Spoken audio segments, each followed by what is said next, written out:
So thanks, everyone. Thank you, Tony. Every time I come to these things, I'm reminded of what a great fit it is to have Lieutenant General Tony Rock as the chairman of this group. He does a super job, and we're happy to be a part of it today.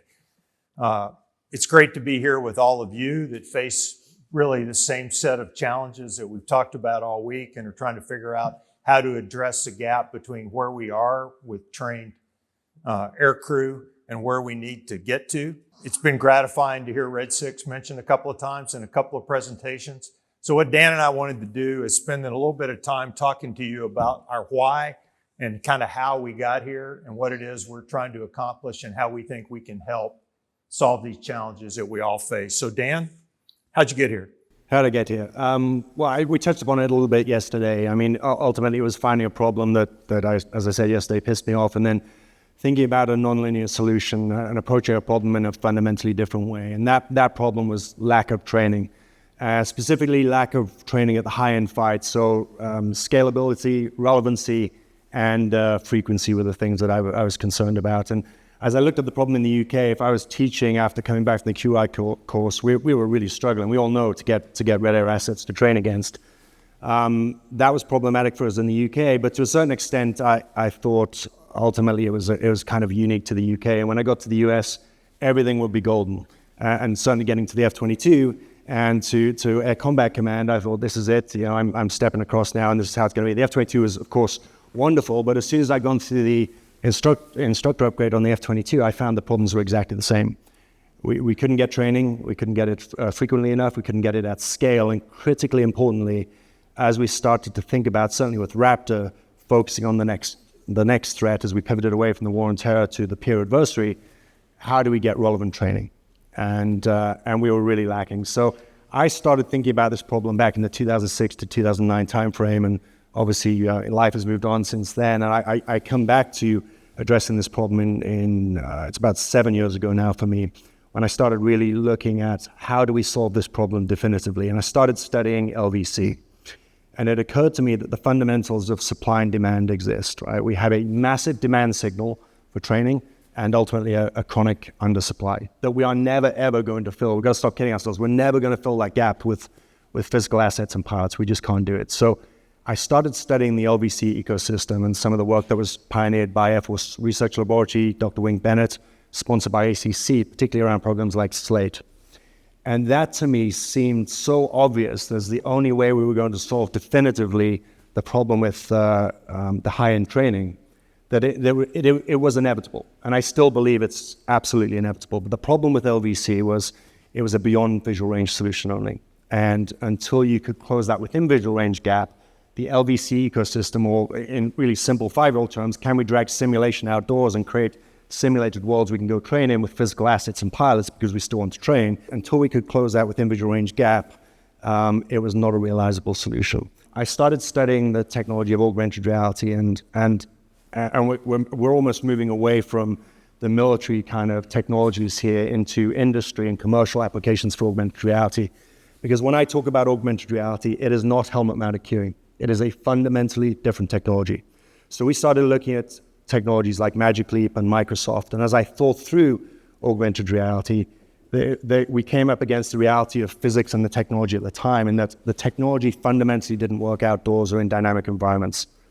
And there's a whole bunch of technical reasons for that. And the co-founder of my business, a guy called Glenn Snyder, back in 2015, pulled off a world first in virtual reality. So he took 2 race cars, put them on 2 separate racetracks at the same time. One was actually in the UK, driven by the Stig from Top Gear. The other one was in the US. And he put a driver into a virtual reality helmet, connected the drivers in space, game space, and they raced against each other in real time. And the moment I saw that, the light bulb moment went off for me. So I asked basically 2 fundamental questions. Could we do that in airplanes? Yes, technically more difficult. I happened to be building an airplane which became the test airplane for Red 6 at the time. And then the second question was, could we do that in augmented reality, not virtual reality? Because clearly, General Holmes is not going to allow his combat air force to go out and train in virtual reality, flying around in real airplanes. And the answer to that was, no, we couldn't do that because augmented reality didn't work outdoors or in dynamic environments. So we set to work, and that was really the genesis of Red 6. And the idea was, if I could solve that problem, the obvious thing for us as we sit in this room getting our heads around it is it's a within visual range tool. It's not. It's so much more than a within visual range tool. the first point I'd like to drive home is it is the critical enabling technology that enables this LVC ecosystem. And the LVC ecosystem, in my mind, is the only way we're going to definitively solve the high-end training. So that was the genesis of Red 6. About 2 years into the journey, having been told it was impossible and the inevitable thing as you bring technologies into the world, naysayers, critics, everything, it can't be done. I bumped into you at Nellis Air Force Base at WebTech, and we tracked you down relentlessly. We got you in a van, we put a whiskey in your hand, and I said, hey, General Holmes, this is my idea. What do you think? And you told me a story about your time as COMAC and some of the technologies you'd seen, and it was really interesting feedback for me and really gave me conviction that I was actually on the right path. And maybe you can talk a little bit to that. I went to pilot training in 1982 and went to the F-15C. I was a squadron weapons officer for several years. I was an operations officer and a commander in the F-15. I was a pilot training group commander at Columbus, Mississippi, training Air Force pilots. I went through the staff and command things you do. I was a wing commander as a builder of readiness at Seymour Johnson and as a consumer of readiness at Bagram in Afghanistan. I was the deputy commander of Air Education and Training Command. And then I spent 3 years leading the team that builds the Air Force's budget and came face to face with the realities of the gap between what we want to do and what we can afford to do, and then finished up at Air Combat Command. And when I took command at Air Combat Command, clearly the number one challenge that we faced was how could we dig ourselves out of a readiness hole that we had dug ourselves into through a variety of issues, through reductions in investment for 20 years, through 20 years of hard use of airplanes in 2 wars in the Middle East and the effect that had on aging aircraft, and to a shortage that we had created and experienced crew members through a variety of circumstances. So, we had a pilot shortage, but that wasn't really it. We had a fighter pilot shortage, but that wasn't really it. Half of our cockpits and ACC fighter cockpits were F-16s. That's where most of our issues were. So we had an F-16 fighter pilot shortage, but that wasn't really it. What we really had was an experienced 11F shortage. We didn't have enough people that met our experience criteria to lead and train in squadrons and to fill the seats in the theater air command elements that we have all over the world, one in CENTCOM, one in Europe, one in the Pacific, one in NORTHCOM, one in SOUTHCOM, to fill the seats there and to fill our staff jobs. I tried using the levers that I had learned how to use. Okay, we're going to train our maintenance guys better so we can have more dedicated crew chiefs. We're going to get more spare parts. We're going to go back to basics on how to generate sorties and fly more. It became evident to me that in the system we had, with the age and the constraints we face, there was no amount of work I could do within that existing system that was going to experience aircrew fast enough to meet our requirements. In 1982, Jake just talked about how we can reduce that experience timeline back down to about 3 years. In 1982, when I finished pilot training in August of 82, I had my first F-15 training hour the day before Thanksgiving in 1982. And by Christmas of 1984, I was an instructor pilot in the F-15. And that's because I flew 25 times a month in the F-15 in those days. And, I don't envision a world where any of us can either afford or can execute flying our 5th gen or 6th gen aircraft 25 times a month. LO maintenance, just the cost of flying an F-22 or an F-35 that many times a month. So we needed to find a different way. I was fortunate to get to travel and interact with partner air forces in that job as Air Combat Command commander. And I took a trip to Israel and I flew in their advanced air academy where they put the polish on their pilot training candidates to become fighter pilots. And I flew a sortie with the commander of that training unit and his wing commander. And we flew in 2 advanced trainers. They were Leonardo's airplane with constructive avionics. And we flew what we would call in U.S. Air Force an opposed surface attack tactics ride. So it wasn't just fundamentals of dropping bombs. It was the whole sortie, put the whole thing together. And we took off together. We flew against 2 constructive air threats, which we had to find and defeat using only constructive avionics. So we didn't have a radar. We didn't have a radar warning receiver. We didn't have an advanced targeting pod. We did have a data link, and we had systems in the airplane that simulated the displays of those capabilities. So we found those targets on a constructive radar.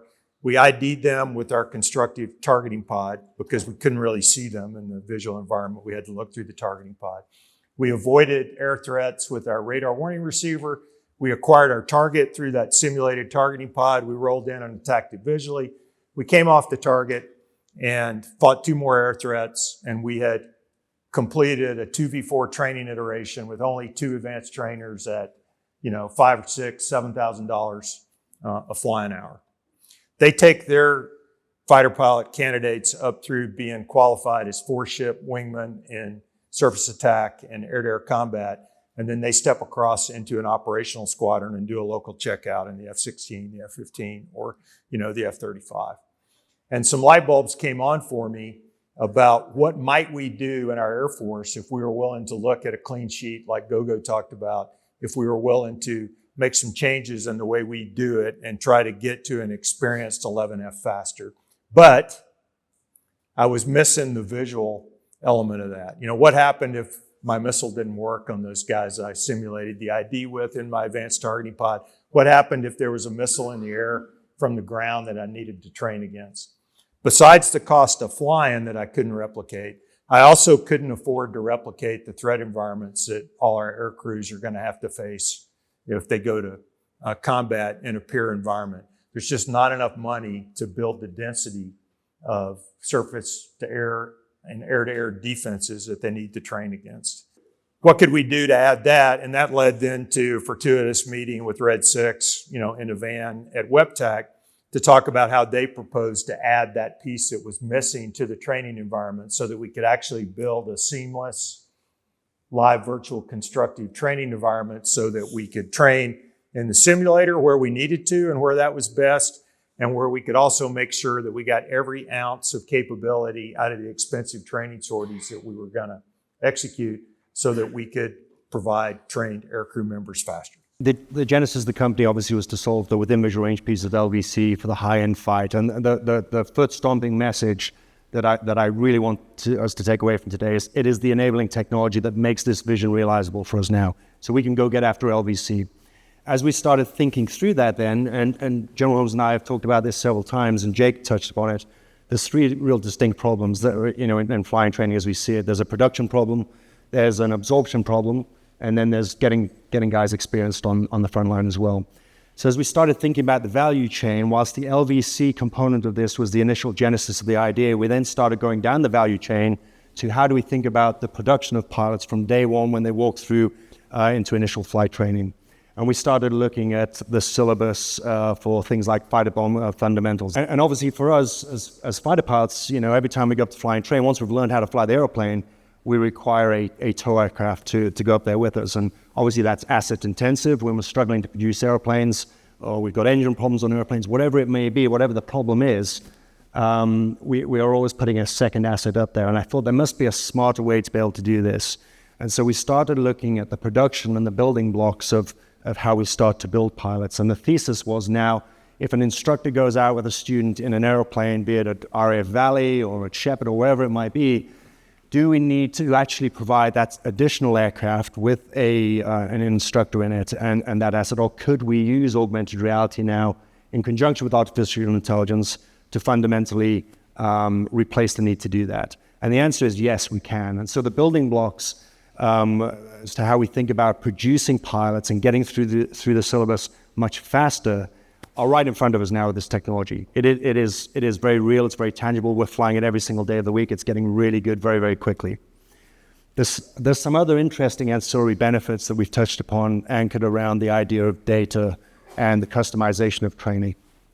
And I touched upon it yesterday, but by virtue of the efficacy of the solution we've had to produce for augmented reality to draw so accurately to the pilot so it looks and feels like a real entity, it also affords us the opportunity to extract a data set from the pilot as well. And that data set's incredibly valuable. So one of the complementary technologies we've developed in conjunction with ATOS is something called Arcade. And Arcade initially is a 3-dimensional debriefing environment where we can now take that data from the sortie we've just flown, enter the debrief, enter a virtual reality world now, and put ourselves right back in that very sortie. and we can not only put ourselves right back in that very sortie in a virtual reality environment, I can start to look at exactly what the student was doing at any given point in time. So as an instructor, as I start to analyze root cause and contributing factors of why human beings make the decisions they make when they're under duress, inevitably as instructors for us, there's a degree of subjectivity involved. Well, no more. Because I can now look and understand not only where the student was looking, but through advanced analysis, you can start doing things like how much cognitive load was on the student at the time, how task saturated were they, why are they making the decisions, what causes them to become task saturated. And from that now, the data set tells us that we can actually start to look at really innovative things like customization of a syllabus tailored to the individual needs. So if Mobile's going through a training syllabus, he's probably great at BFM, it may take him 2 rides. Dan's terrible at BFM, it takes me 6 rides. And how do you know? Yeah, and how can you tell? And how do you know? And how do you tell? And I always thought, there's a lot of, Valley guys in here that I know and love from previous times that, I often thought, you could go to RF Valley on a Monday and be fine, and by Friday you could be cut. And for the sake of like one extra look at a sortie, what is the opportunity cost of losing that individual? And there's a real value proposition in there. So the data that AR allows us to extract from the pilots is incredibly valuable as we start to think about tackling the production problems. And then from production now, we go to the opposite end of the spectrum of what are the operational use cases of the technology and how do we think about that? And if you're, any of our air forces, particularly the U.S. Air Force, you consider, so how do you make the transition from the system that we built in the 1940s using what Ford Motor Company learned about how to mass produce Model Ts to mass produce the aircrew members we would need in World War II? It was differentiation of labor, specialization, industrial scale to produce, 10,000 pilots a year. That system served us well through the Cold War, where we still had 150 fighter squadrons in an Air Force that is still a pretty good-sized Air Force with 55 fighter squadrons. We're struggling to make those same systems work. Can we keep paying the bill of having 25% of our fighter aircraft be training coded and be in fighter training units, not be able to use operationally, but we spend 25% of our flying budget on those airplanes? How do you pay for the transition? How do you make the transition? Tim talked about, some ideas on how to experience people faster. The problem again is finding the money. And as a former, A8 and budget builder, I'm aware of those issues. We also did some experiments with our flying training units because of challenges that we faced. And we tried what happens if instead of integrating academic simulators in flying in a 6-month flying course for our F-30, F-22 lieutenants, we were forced through the fact of a big hurricane came through Tyndall and we couldn't fly at Tyndall anymore, but we couldn't move the ground training capability to put them through it all at once. We put them through sims and academics all at once with no flying. And then we did the flying and we found out they did just as well and in some cases better through that training when we did it a different way. We did a similar experiment with F-15Es. So there's a path to paying for this by reducing the amount you're paying for training coded aircraft to be able to do more of the training with an experienced pilot that could walk across the street like an Israeli pilot does and do a local checkout. As Dan said, we found all that data we're collecting was extremely useful for stepping to what previous speaker yesterday described as performance-based validation of training and performance-based readiness. It was also going to be extremely valuable in thinking about how you see to the systems of the future and what 6th generation means. We had a question in the earlier session about, what's different about 6th generation and what will it require. One of the things I've thought about is, the 3rd generation, 4th generation airplanes that I flew, you took 2D information from multiple sensors and an exceptional aircrew was able to take that 2D information from multiple sensors, put it together in their head into a 3D picture and be able to fight that way. 5th gen pulled that data together for you. In the F-22, the multiple sensors were put together into one 2-dimensional display, but an aircrew member still had to turn that 2-dimensional display into a 3-dimensional picture. The F-35 takes data from multiple airplanes and puts it together, into a system that does that. I think 6th generation will take data from not just airplanes, but from all source data that's available that will be provided through beyond line of sight communications.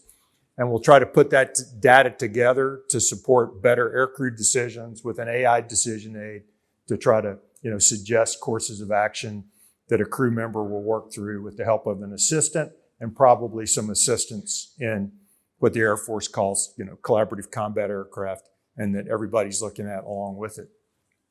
What the technology Red 6 has developed lets you do then is skip all that learning how to turn it into a 3D picture and have a 3D picture available to you when you just look around with the displays that are available to you on your visor. So we spent generations training aircrew members to fight together in visual formations, and F-35s and F-22s don't fly visual formations, right? To make the most use out of their sensors and weapon systems, they spend their whole day apart.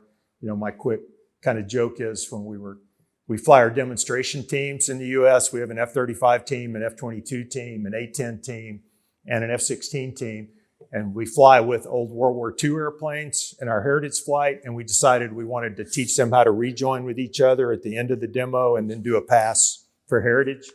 And when it was time to do the rejoin out of traffic, my A-10 demonstration pilot, right there, still flew in the visual environment every day. The F-16 pilot right here, the Raptor guy, went over there somewhere, and we actually had to practice because they don't do it. They don't need to do it. And so we've got to think about how will we see to that and how will we think about it. And I can envision a world where if I'm flying, a 6th-gen airplane, I know that I've got a wingman that's 30 miles over there somewhere. I've got 4 CCAs with me that are spread around beyond visual range, but I can look out there and say, there's my wingman, because I have a pointer to him in this 3-dimensional world. There's my CCAs. Oh, one of them just shot a missile. Look at that. That's what I was hoping they would do. And I can now take the work that I had to spend years and years teaching aircrew members how to, play basketball or hockey or football with a video game controller at the same time and put that together into their craniums. I can display that for them. I can give them decision tools that help them make decisions, and I can, make people better without having to spend all that time learning how to balance that in their head. Yeah, there's 2 things I'm going to come back to. I think we talked about the efficiencies and massive fiscal offsets, obviously, of being able to put pilots through training much quicker. But of course, the other aspect of producing pilots is what is the quality of training you're producing as well. And as we talk about, Jake mentioned it, as we start to left load and think about putting training cycles in cheaper platforms, the technology also allows you now to train to things that you'd never be able to experience before. So the obvious one is things like air-to-air refueling, the ability to take surface-to-air missiles, and the amount of time we'd spend as instructors asking people to imagine a SAM site out there. Well, now you look out of the window and you see the smoke trails coming up, and you get to react to them. So the quality of training and the opportunities to increase the quality and throughput of training are immense. I'm going to talk a little bit about the concept of experience. So as we thought about production, absorption, and experiencing as well, I think historically we've looked at experience, maybe you can comment on this, but maybe 500 hours is where we'd start to think of a fighter pilot as experienced and semi-useful. I think now we can take a more sophisticated thought on experience, and I would argue that whilst flying hours, and we're trying to protect flying hours at all costs, of course, and whilst flying hours is an important part of it, I would argue that actually, on a more granular level, what we should be thinking about is number of exposures to relevant problem sets over time. And if, for example, we go up with a technology like this, and I can get 6 looks at a BFM hack in a given amount of fuel, say over a 50-minute period, rather than 3, then the amount of training we're getting within that given amount of finite resource is exponentially more. And so there's a balance now between hours and exposure to problem sets. That's the second thing I'd say. Coming all the way back to the idea of operational use cases for the technology, perhaps what we're not necessarily thinking about is what 5th generation did, as General Holmes talked about, was taking disparate systems and fusing it such that I could look down in a cockpit of a Raptor and see a fused picture, which made my life relatively easy. But obviously you task saturate and you do more and more with the airplane, what you have available. I think the next big leap to 6th generation is the 3-dimensional representation of fused information. So as I think about penetrating contested airspace in a theater a long, long way from here into a complex electromagnetic environment, what I want to be able to do is take that information, look out, and see the electromagnetic spectrum, see the threat arrays coming at me, understand my signature and how to manage my signature visually, to understand when kinetic effect is going in, and actually to understand when off-board non-kinetic effect is going in, and just be able to see that to remove ambiguity. So I think about that in the context of operational use cases to the technology. The final thing I'd like to say before we perhaps open it up to questions is, as you think through the solution to training here, we obviously understand, you'll look at it and you'll see a helmet, right? But what is it we've created? That helmet is kind of not interesting to me. It's a great technology, but what it does is it affords us access into a world that never previously existed. And if you can start to think about that, you can say, well, what are those worlds and what training opportunities does that afford us? And the foot stomp here is the solution to training through augmented reality and LVC is the same solution for 6th generation operational use cases. And actually, as we start to come back down here to this end of the value chain, it's the same solution to the burdening infrastructure associated with simulation and dome simulators that are not mobile, that are really expensive. That helmet, the broader architecture, is the solution to all three things. And I think that's the elegance of what it is we're perhaps building. Yeah, if we deployed an F-35 unit to the Middle East to deter Iran, they get worse every day that they're there and being able to accomplish their 5th gen mission because they don't have the ability to train to take down air defenses, which is their job. So can you take that with them so that while they're flying in circles, over the Arabian Gulf, they can pull up a training mission, or 2 Navy guys flying on top of the ship waiting for their cycle time? Can they execute a training mission that was provided constructively? Or when they're sitting on the ground at a base somewhere, can they take that helmet, their 2 helmets, and go together and plug in and rehearse in that same 3-dimensional picture? So we're excited about what we're doing. We're very grateful to have the opportunity to talk to you about it here. Thanks so much. Thank you. Thank you. Thank you.